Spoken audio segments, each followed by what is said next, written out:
don't you realize na kapag tayo naaawa, parang yung awa na yan ay hindi na dumadaan sa ating isipan?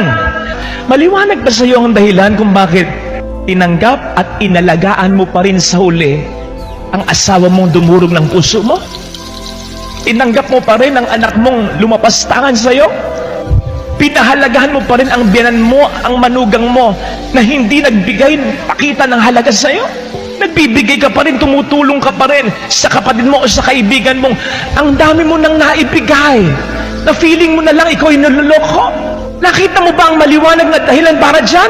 Hindi ba't wala naman? Kung meron man maisip na dahilan, maintindihan mo ba ng lubusan? Hindi!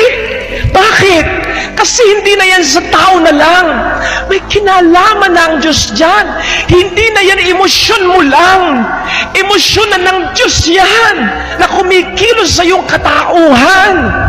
Ang gumagana dyan ay hindi na pagkatao mo lang. Ang pagiging anak mo na ng Diyos ang gumagana dyan.